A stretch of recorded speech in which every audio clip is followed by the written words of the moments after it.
Buenos días, buenas tardes o buenas noches, en dependencia de la hora en que usted pueda conectarse y unirse a nosotros para continuar con nuestro estudio de esta serie que comenzamos ya hace unos días atrás, o quizás ya un poco más de un par de semanas, acerca del Evangelio de Dios. Esta serie que hemos titulado Conozcamos o Conociendo el Evangelio de la Gracia.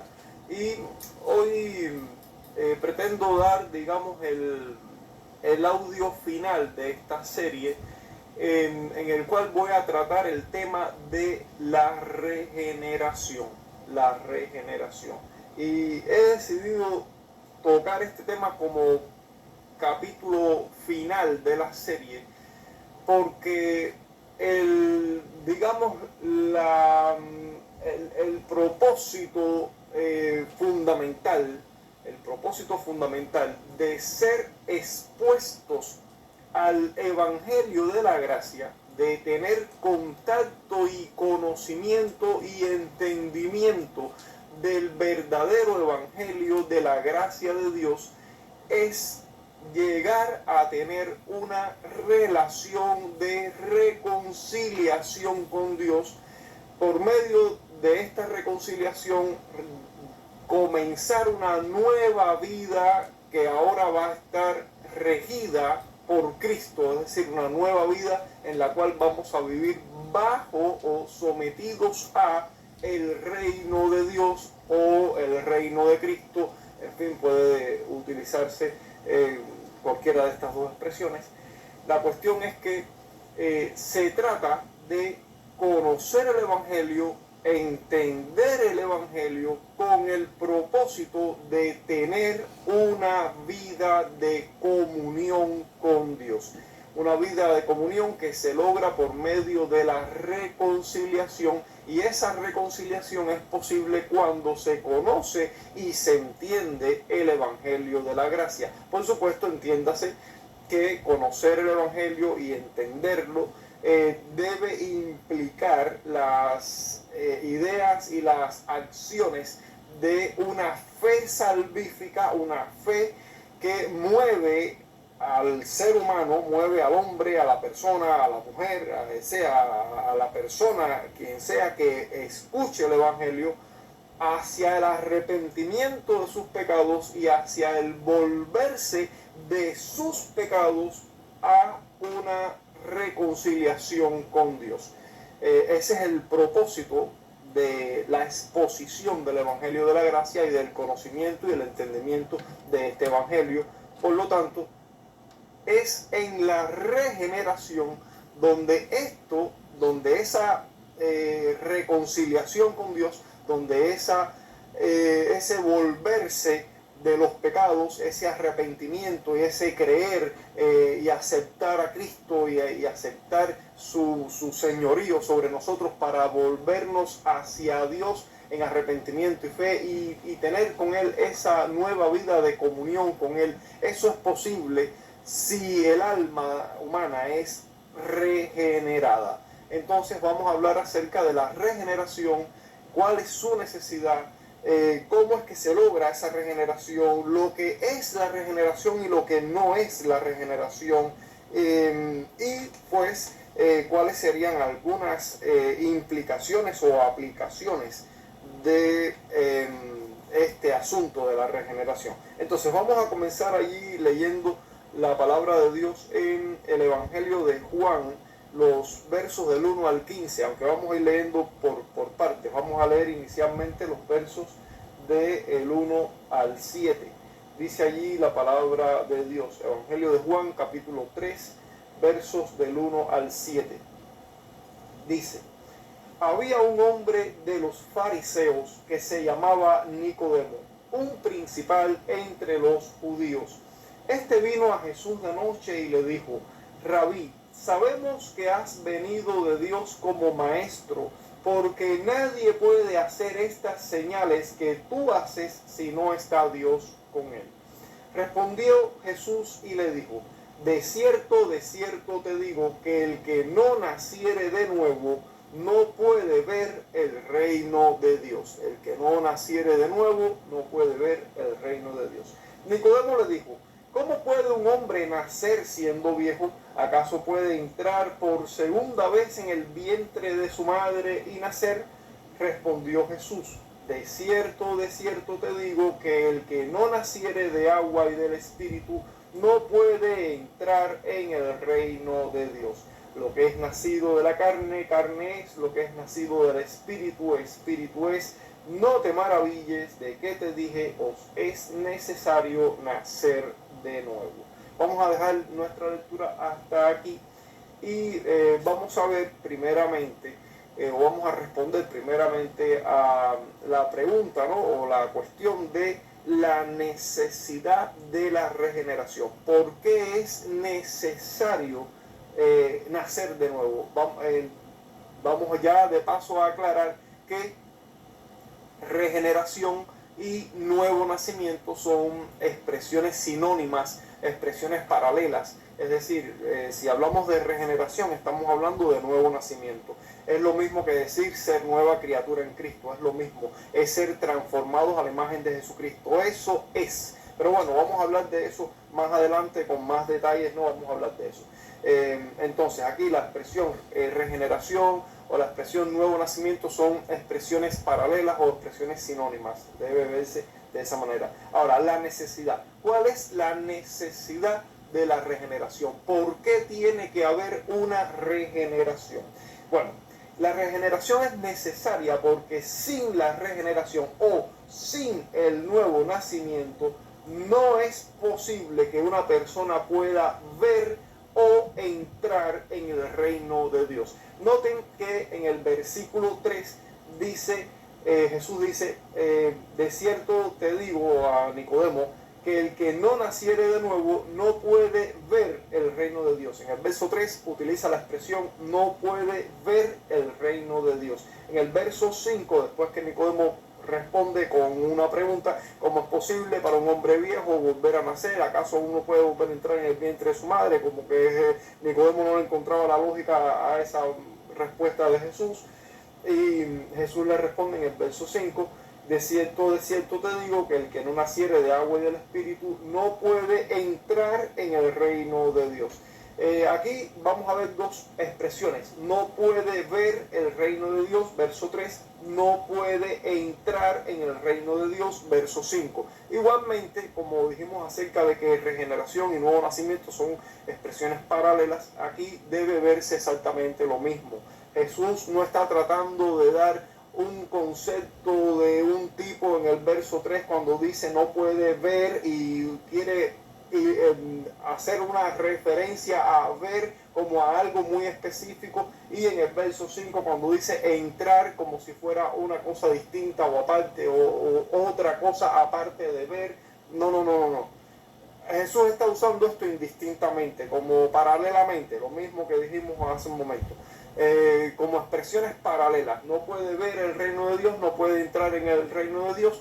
Entiéndase que ver y entrar aquí tiene la intención de querer decir algo como no puede experimentar el ser parte del reino de Dios. No puede tener la experiencia de formar parte, de ser aceptado, de ser parte de este reino. No puede verlo. Los que entran en el reino son los que ven ese reino. Los que lo ven porque han entrado en ese reino. En fin, son expresiones que se usan indistintamente en ese sentido. Son como formas de hablar, como formas de decir, pero no está queriendo dar conceptos abstractos de un tipo y de otro tipo cuando utiliza la palabra ver, cuando utiliza la palabra entrar. No. Debe verse como una expresión que tienen una conversación fluida, y ya le dijo, si no naces de nuevo no puedes ver el reino de Dios. Te entiendo que no entienda lo que te estoy diciendo cuando preguntas si ese puede entrar en el vientre de la madre, pero lo que te estoy diciendo es que si no naces por el agua y el Espíritu no puedes entrar, y aquí entonces utiliza esta otra palabra, pero es para decirle lo mismo que ya lo había dicho. No puedes ser parte, no puedes experimentar el reino, no puedes ser parte de este reino. Es lo que Jesús le está diciendo en los dos casos cuando utiliza la palabra ver o entrar. Entonces, la necesidad. Aquí estamos respondiendo a la pregunta de la necesidad. ¿Por qué es necesaria la regeneración? ¿Por qué es necesario nacer de nuevo? Porque el que no nace de nuevo no puede ver y no puede entrar, no puede experimentar, no puede ser parte del reino de Dios. Entonces, no vamos a entrar ahora en otros detalles como cuando Jesús le responde acerca de que no naciere del agua y del Espíritu, qué significa aquí nacer del agua y del Espíritu, todos esos pequeños detalles ahora no vamos a entrar en esas cuestiones porque eso ciertamente nos tomaría mucho tiempo y hay que admitir que aún los maestros de la iglesia de los siglos, no todos han logrado estar de acuerdo en cuanto a qué significa. Algunos han querido ver en esto el uso del bautismo. Aquí la teoría de los católicos romanos ha querido utilizar el bautismo como medio eficaz de regeneración. En fin, los reformadores posteriormente entendieron que no, que el bautismo era un signo, un sello o un símbolo, pero que no era el uso del bautismo cuando dice nacer del agua, algo que produzca la regeneración propiamente, porque la regeneración es un acto espiritual, entonces no puede producirse a través de un elemento físico, en fin. Bueno, pero no nos vamos a introducir en ese detalle. Ahora lo que nos está interesando entender previa y primeramente es que la regeneración es una necesidad. La necesidad de nacer de nuevo es imperante porque el que no nace de nuevo no puede formar parte del reino de Dios. Entonces, la otra cuestión que queremos entrar a entender acerca de la regeneración es, digamos, como una definición de este asunto. ¿Qué es la regeneración y qué no es la regeneración? Y vamos a decir primeramente, vamos a hablar primeramente de lo que la regeneración no es. Entonces, la regeneración no es una actitud religiosa, la regeneración no es una actitud moralista, la regeneración no es una reforma, como un refinamiento de nuestra vieja naturaleza de pecado. La regeneración no es ni una actitud religiosa, ni una actitud moralista, ni la refinación o la reforma de la vieja naturaleza de pecado. ¿Y por qué digo esto? Porque nos encontramos aquí en este capítulo 3 del Evangelio de Juan a un hombre que, si la regeneración fuera una actitud religiosa o un carácter refinado de la naturaleza humana, o una actitud moralista, pues entonces Nicodemo ya tenía todos esos elementos, es decir, ya él contaba a su favor con todos esos elementos. Noten la descripción que hace de Nicodemo la Escritura cuando hace su presentación en los primeros versículos del Evangelio de Juan en el capítulo 3. Dice, había un hombre de los fariseos. Lo primero que dice de Nicodemo es que era un fariseo. Ahora, ¿qué era un fariseo? Un fariseo era un religioso, pero no era cualquier religioso. Era la casta religiosa más estricta de Israel. Si se cuenta que en cierta ocasión, esto, si mal no recuerdo, creo que lo leí en uno de los libros de Josh McDowell. Por cierto que recomiendo la lectura de estos libros, especialmente el libro de Evidencia que demanda un veredicto, especialmente ese libro.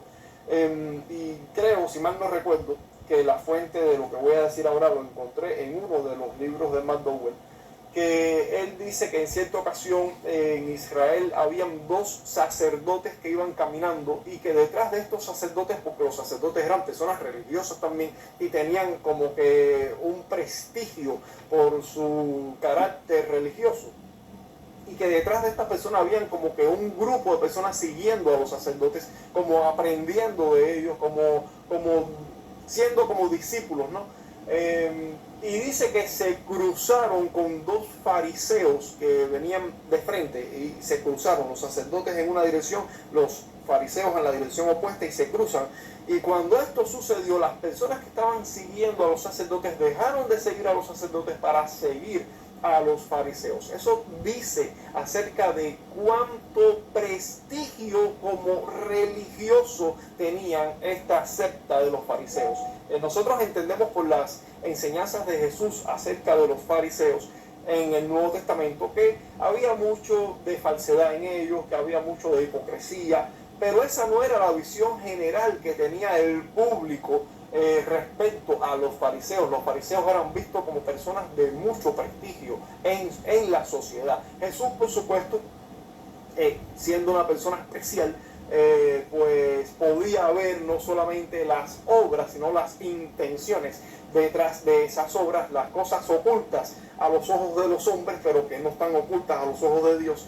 Jesús podía ver estas cosas y podía ver la hipocresía de ellos, la denunció, la declaró públicamente, en fin. Y nosotros pues tenemos conocimiento de esto por las enseñanzas de Jesús, pero eso no era, digamos que, notorio o evidente a la vista de las personas que eran contemporáneas de los fariseos en ese tiempo. No, para nada. Los fariseos eran vistos como personas de mucha reputación y de mucho prestigio. Así eran vistos. Ahora, ¿qué dice de este Nicodemo? Dice que era un fariseo, pero además dice más abajo cuando Jesús le dice, eres tú maestro de Israel. No solo era un fariseo, no solo era un religioso, era un maestro dentro de los religiosos. Pero además dice que era un hombre principal entre los judíos. O sea, estamos hablando, otras versiones dice un príncipe. Esto podría entenderse como un líder, como una persona que ejercía liderazgo en el pueblo, una persona cuya influencia era notoria entre los demás. Ya Nicodemo tenía esas características. Más adelante, en el verso 3, Nicodemo dice a Jesús, sabemos, en el verso 3, perdón, en el verso 2, disculpen, en el verso 2, Nicodemo dice a Jesús, sabemos que has venido de Dios como maestro, porque nadie puede hacer estas señales que tú haces si Dios no está con él. O sea que este Nicodemo dice nosotros, y hace referencia no solo a él, sino a otro grupo de religiosos que tenían como que la misma opinión. Y este Nicodemo dice, sabemos que has venido de Dios. ¿Qué dice eso? Dice que Nicodemo tenía cierto grado también de sabiduría, porque no todos los fariseos veían a Jesús como alguien que venía de parte de Dios. Pero este Nicodemo se dio cuenta que Jesús venía de parte de Dios. O sea, este fue uno de esas pocas personas que, siendo fariseo, pudo darse cuenta, pudo vislumbrar, tuvo como una iluminación, una claridad, un entendimiento, o sea, tuvo un nivel de sabiduría superior al resto de los fariseos que no vieron a Jesús con agrado. Entonces, ¿qué podemos resumir de este Nicodemo? Que era un fariseo, que era un religioso, que era un hombre sabio, que era un maestro de Israel, que era un líder dentro de la comunidad. O sea, que si la regeneración tuviera que ver con alguna de estas cuestiones, pues ya Nicodemo contaba con esos elementos a su favor. Pero Jesús, cuando este Nicodemo con toda su pompa se presenta delante de él, que fue a verlo en la noche, no sabemos los motivos de por qué Nicodemo fue a ver a Jesús por la noche. Algunos dicen que tenía miedo del resto de la comunidad de los fariseos y sacerdotes para que no fuera descubierto. Bueno, pudiera ser, la Biblia no nos declara por qué, simplemente nos dice que fue a verlo en la noche. Pero cuando este hombre fariseo, con toda su carga de ser un príncipe, de ser un maestro, de ser una persona de reputación entre el pueblo, etcétera, se presenta delante de Jesús. Jesús, ni corto ni perezoso, le dice, si no naces de nuevo no puedes entrar ni ver el reino de Dios. Punto. ¡Wow! Y le tumba el pedestal al gran Nicodemo. Entonces, es la regeneración una actitud refinada del carácter, es la regeneración una actitud religiosa, una actitud de sabiduría o de renombre. No, porque si ese fuese el caso, ya Nicodemo contaba con todas esas características. Y Jesús le dice a Nicodemo, al propio Nicodemo, que tiene necesidad de nacer de nuevo. Entonces eso nos dice que la regeneración es algo mucho más allá que la simple reforma de la vieja naturaleza de pecado. La regeneración no es esas cosas. Entonces, ¿qué sí es la regeneración? La regeneración puede traducirse como ser una nueva criatura en Cristo. Eso lo vemos en 2 Corintios 5:17. Dice, si alguno está en Cristo, nueva criatura es. Las cosas viejas pasaron, es decir, la vida vieja que teníamos, la naturaleza vieja dominada por el pecado, todo eso ha pasado. He aquí, todas las cosas son hechas nuevas. ¿Qué son todas las cosas? Todas las cosas en la vida de uno. La vida de uno ha cambiado completamente. En Romanos capítulo 6 también podemos ver algo de esto. Dice Romanos 6 del 1 al 4. ¿Qué pues diremos? ¿Perseveraremos en el pecado para que la gracia abunde? En ninguna manera. Porque los que hemos muerto al pecado, eso es lo que significa, morir al pecado es lo que significa, porque las viejas cosas pasaron, como dice 2 Corintios 5:17, que lo leímos hace un momento. Hemos muerto al pecado, entonces, ¿cómo viviremos aún en él? ¿Cómo seguiremos viviendo la misma vida a la cual ya hemos muerto? ¿O no sabéis que todos los que hemos sido bautizados con Cristo Jesús, hemos sido bautizados en su muerte? Porque somos sepultados juntamente con Cristo para muerte por el bautismo, a fin de que como Cristo resucitó de los muertos por la gloria del Padre, así también nosotros andemos en vida nueva. ¿Qué es la regeneración? Es una nueva vida en Cristo. Hay un pasaje que está en Romanos 8:29. Romanos 8:29. Vamos a buscarlo allí. 8:29, y dice así la palabra de Dios. Dice, porque a los que antes conoció, también los predestinó para que fuesen hechos conformes a la imagen de su Hijo, para que Él sea el primogénito entre muchos hermanos. O sea, que aquí está hablando del pueblo de Dios, y Pablo dice que Dios a los que conoció desde antes, entiéndase que ese antes es desde antes de la fundación del mundo, como lo dice en la carta a los Efesios capítulo 1 verso 4, desde antes de la fundación del mundo, a los que Dios conoció desde antes y los predestinó para que fuesen hechos conformes a la imagen de su Hijo, para que su Hijo sea el primogénito entre muchos hermanos. ¿Qué significa ser regenerados? Ser hechos conformes a la imagen de Jesús. Eso es lo que significa o lo que implica ser regenerados, ser hechos conformes. Ahora, para que entendamos bien esta palabra conformes, vamos a hacer una pequeña ilustración, algo deliciosa. Por ejemplo, a todos los que nos gusta la gelatina, y supongo que no estoy seguro de conocer a alguien que no le guste, cuando usted hace una preparación de la gelatina, normalmente se utiliza algún recipiente o algún molde. Luego que la gelatina ya está preparada, no voy a hacer ahora aquí una descripción de cómo se prepara la gelatina. Todos los que sabemos, y los que no saben, bueno, pues vea un tutorial de internet, de YouTube, aprenda a hacer gelatina. Pero una vez que ya la gelatina está lista, se saca o se retira del molde. ¿Y qué sucede? Que la gelatina tiene la misma forma del molde. Eso significa ser conforme. Por eso el mismo apóstol Pablo, en la misma carta a los Romanos, en el capítulo 12, nos dice: no se conformen a este siglo. Es lo mismo que está diciendo aquí, pero en otro sentido. Aquí te dice, en el capítulo 8, verso 29, dice que Dios conoció a cierto grupo de personas, a los cuales predestinó para que fuesen hechos conformes, es decir, según la idéntica imagen del molde de su Hijo Jesucristo, ser conformes a su Hijo Jesucristo.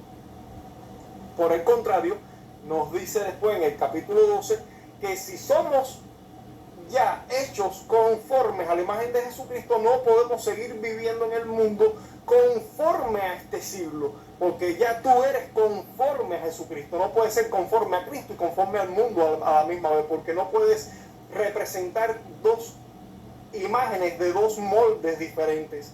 O eres del molde de Cristo, o eres conforme al molde de Cristo, o eres conforme al molde del mundo.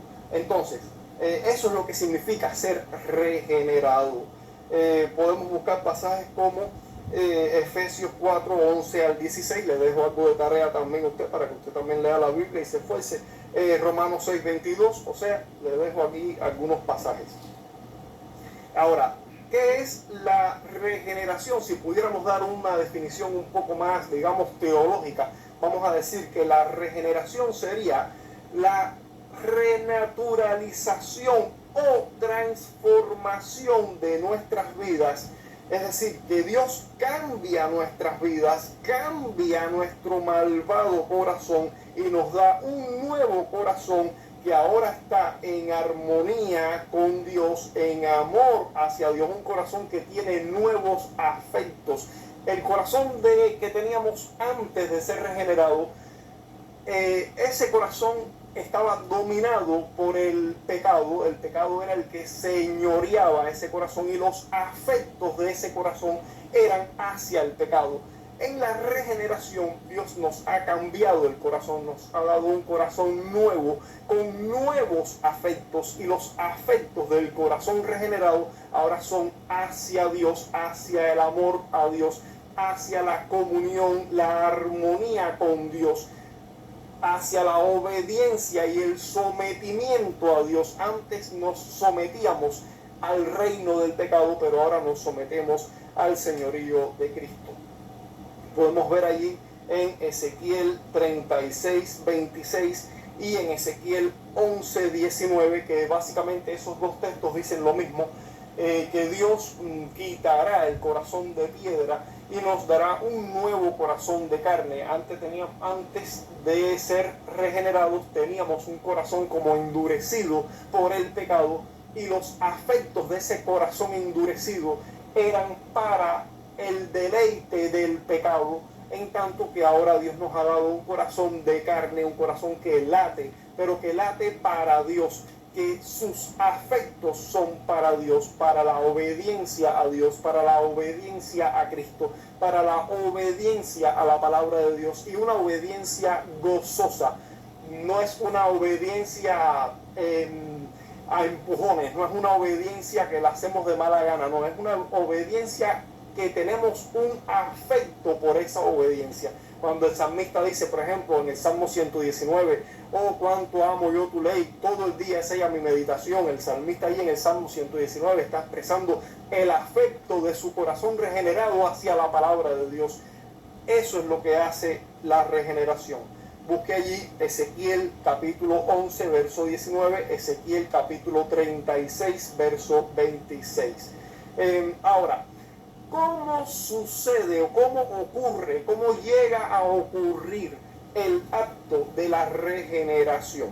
Bueno, el acto de la regeneración ocurre por la exposición al Evangelio de la gracia. Y toco este punto aquí porque recordamos que estamos dando cierre a la serie que habla acerca de conozcamos el Evangelio de la gracia, aunque todos los capítulos previos de esta serie hablan acerca del Evangelio, y este capítulo un poco como que habla de una temática o de un tópico un poco aparte. No obstante, he decidido que este tópico sea la conclusión final de la serie de conocer el Evangelio de la gracia, porque usted puede conocer intelectualmente todo lo referente a la sana doctrina y a la teología que está implícita en el Evangelio de la gracia, y aún así no ser una persona regenerada. Usted puede ser un doctor en teología y puede seguir siendo una persona cuya vida no haya sido transformada por la regeneración. Entonces usted necesita la regeneración, porque el Evangelio tiene su poder para salvación en las personas que son regeneradas, Si usted conoce el Evangelio pero no es regenerado, entonces usted solo será una persona intelectualmente informada, teológicamente educada, pero que terminará en el infierno como cualquier otro pecador. Entonces usted necesita la regeneración, pero la regeneración es posible cuando usted es expuesto a Cristo por medio de la predicación del Evangelio. Pero es necesario que usted entienda que hay un Evangelio que es el Evangelio verdadero, que es el Evangelio de la gracia, y a ese Evangelio es el que usted necesita ser expuesto para poder ser regenerado. Así que, ¿cómo ocurre la regeneración? La regeneración ocurre por la exposición al Evangelio de la gracia. Y vamos a leer allí los pasajes del Evangelio de Juan, capítulo 3, los versos del 9 al 15. Dice allí la palabra de Dios. Dice del 8 al 15, que fue donde nos quedamos. El viento sopla de donde quiere y oyes su sonido, mas ni sabes de dónde viene ni a dónde va. Así es todo aquel que es nacido del Espíritu.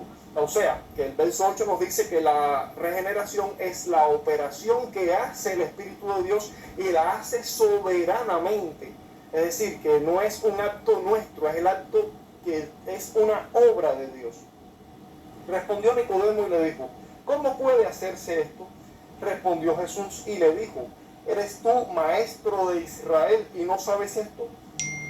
De cierto te digo que lo que sabemos hablamos y lo que hemos visto testificamos y no recibís nuestro testimonio. Si os he dicho cosas terrenales y no creéis, ¿cómo creeréis si os dijere las celestiales? Nadie subió al cielo sino el que descendió del cielo, el Hijo del Hombre que está en el cielo.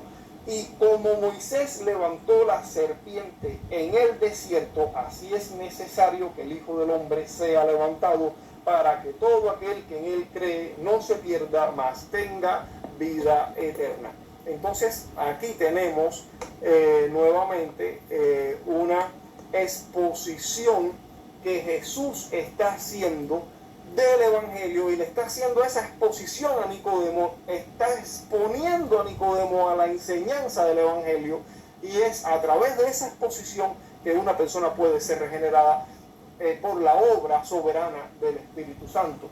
Entonces es por ese medio que las personas pueden ser regeneradas, es decir, por la exposición al Evangelio de la gracia. Es la exposición a Cristo, y esa exposición a Cristo es por medio del conocimiento del Evangelio de la gracia.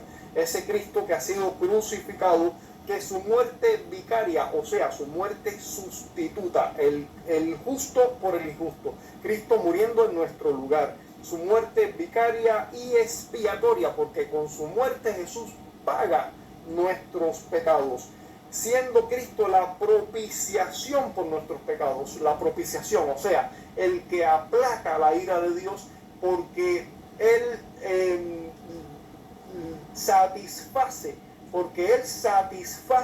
todas las demandas de la justicia que condenan a los pecadores. Cristo satisface esas demandas, y Cristo aplaca la ira de Dios con su sacrificio sustituto, o sea, vicario, Él por nosotros. Entonces, y su resurrección como garantía de nuestra victoria. La exposición a ese Evangelio es lo que puede hacer que una persona sea regenerado por el Espíritu Santo. Por eso es que Pablo dice: no me avergüenzo del Evangelio, porque es poder de Dios para salvación de todo aquel que cree, como lo vemos en Romanos capítulo 1, verso 16. Es en la predicación del Evangelio donde Dios tomará la palabra escrita, o sea, la palabra que está escrita en la Biblia, las palabras de las Escrituras. Dios tomará la palabra escrita y presentará al pecador ante la palabra encarnada. Cristo es la palabra encarnada. Cuando la Biblia dice que Cristo es el verbo que estaba con Dios, que era Dios, y aquel verbo se hizo carne y habitó entre nosotros, Cristo es la palabra encarnada. Dios tomará la palabra escrita y presentará al pecador ante la palabra encarnada, que es Cristo, y eso lo hará por medio de la presentación del Evangelio. y obrará la regeneración en el alma de la persona que expresará fe y arrepentimiento. Aquí hay un misterio. Algunas personas han preguntado cómo ocurre esto, si la fe va antes que la regeneración, si Dios regenera a los que creen, si las personas que creen es porque son regeneradas. Bueno, particularmente yo soy de la opinión de que la regeneración precede a la fe, porque la fe es un don de Dios, como lo vemos en Efesios capítulo 2, verso 8. Por gracia sois salvos por medio de la fe, y esto no de vosotros, pues es don de Dios. Y en el verso 9, no por obras para que nadie se gloríe. Entonces no es ni por tus obras ni por tu propia fe, sino que la fe es don de Dios, en fin, y es un acto soberano del Espíritu Santo. Pero no obstante, no hay que alarmar nuestra cabeza con estos detalles de qué pasó primero, qué ocurre después. Esto es, digamos, que conocimiento interesante, tiene su valor, pero lo importante es que la fe y el arrepentimiento tienen que ser expresiones que sean evidentes en la vida del creyente. La persona tiene que creer en Cristo, tiene que arrepentirse de sus pecados, porque esa es la evidencia de que tiene un corazón regenerado. Entonces, Dios regenerará a la persona a la cual soberanamente se le expondrá el Evangelio de la Gracia, y en el Evangelio de la Gracia la persona es presentada ante el Cristo, que es la palabra encarnada. Entonces, es a través del Evangelio que el poder de Dios se desata para justificar, salvar, perdonar, expiar el pecado, en fin, librar a los pecadores, a la persona que cree en la obra de Jesús. Es en la exposición al Evangelio de la Gracia donde Dios opera la regeneración de los creyentes. En conclusión, vamos a comentar, digamos, un poco como que brevemente, pero no vamos a dejar de comentar al respecto, acerca de al menos dos aplicaciones importantes de la regeneración. Ahí en el Evangelio de Juan, capítulo 14, el Evangelio de Juan, capítulo 14, el verso 23, leemos lo siguiente. Respondió Jesús y le dijo: el que me ama, mi palabra guardará, y mi Padre le amará, y vendremos a él y haremos morada con él. Dice Jesús: el que me ama, mi palabra guardará, y mi Padre le amará, y vendremos, mi Padre y yo, es decir, Dios y Jesús, vendremos y haremos morada con esta persona que ama a Jesús y que guarda su palabra. Entonces, digamos que dos aplicaciones, digamos que en general, pero que son como dos evidencias muy acertadas de una persona que ha sido regenerada, son la obediencia a la palabra de Dios y la comunión con el Dios de la palabra. Si alguien asume que es cristiano, esa persona tiene que al menos expresar estas, digamos, cualidades o estas aplicaciones que evidencian que ha sido regenerada. Porque cristiano no es el que tiene conocimiento de la fe, sino el que ha sido regenerado por la fe de ese evangelio que ahora ha conocido. Entonces, ¿cómo se muestra en la vida práctica, en las obras de la vida diaria? Recuerden que explicamos que la regeneración no era un refinamiento moral o un refinamiento cultural o un refinamiento religioso de la naturaleza corrompida y muerta en pecado de los hombres pecadores.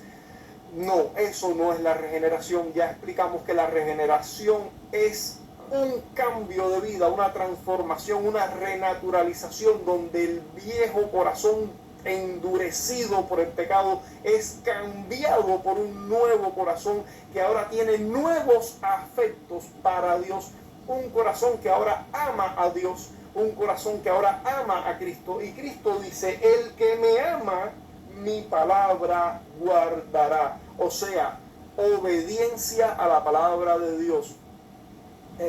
Un ejemplo que pudiéramos citar es que si tú asumes que eres creyente, que eres cristiano, pero te vas a casar con un no creyente, si te vas a unir en yugo desigual, por citar un ejemplo, estoy solo citando un ejemplo de las muchas formas en que pudiera hacerse desobediente a la palabra de Dios, pero este es un ejemplo que estamos citando en este momento.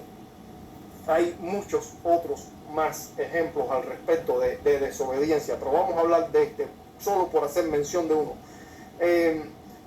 Entiende que una persona regenerada ama a Dios y ama su palabra. Entonces no puedes unirte en yugo desigual con un incrédulo, porque ¿qué comunión hay entre Cristo y Belial? ¿Qué comunión hay entre Dios y el mundo? ¿Qué comunión hay entre el templo de Dios, que es el creyente, y el templo de Satanás y el templo de los ídolos, que son las personas del mundo? No hay comunión. Entonces, si tú eres alguien que dice que eres creyente, que dices que eres cristiano o cristiana, pero no tienes amor por la palabra de Dios, no tienes intención de obedecer la palabra de Cristo, y Cristo dice que el que me ama, mi palabra guardará, y mi Padre le amará, y vendremos a él y haremos morada con él. O sea, viviremos en comunión.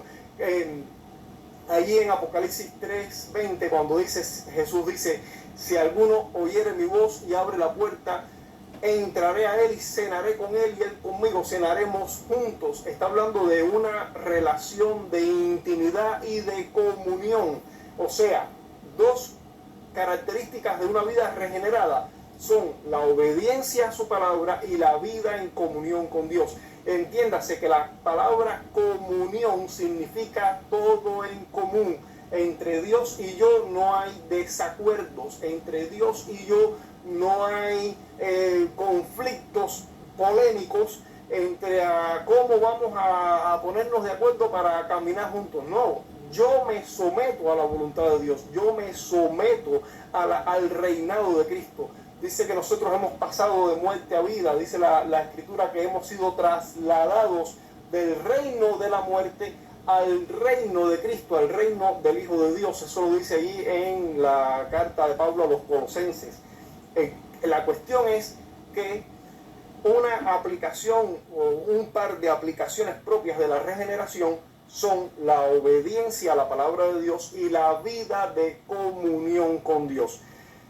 Pusimos el ejemplo de la unión con yugo desigual porque creo que es un ejemplo bastante práctico de lo que significa la desobediencia y el no querer caminar en comunión con Dios y el querer estar en comunión con el mundo y no con Dios. Pero pudiéramos hablar de tantos otros muchos ejemplos de desobediencia, no es el único ejemplo, por supuesto. Entonces, bueno, pues ya nos hemos alargado mucho en este audio y vamos a cerrar aquí. Ya como, digamos, recapitulación final para dar un cierre. Recuerden, la regeneración es necesaria porque sin la regeneración no se puede ver ni entrar, no se puede ser parte del reino de Dios. La regeneración no es un refinamiento de la vieja naturaleza. La refinación es una transformación, una renaturalización, un nuevo corazón, una nueva creación, ser transformados a la imagen de Jesús, ser santos y santificados. Eso es regeneración. La regeneración ocurre por ser expuestos al Evangelio de la gracia, es decir, tenemos necesidad de conocer y entender ese Evangelio, y finalmente una persona regenerada dará evidencias de su regeneración porque se somete a la palabra de Dios, porque obedece la palabra de Cristo y porque vive en comunión con Dios. Dios les bendiga mucho.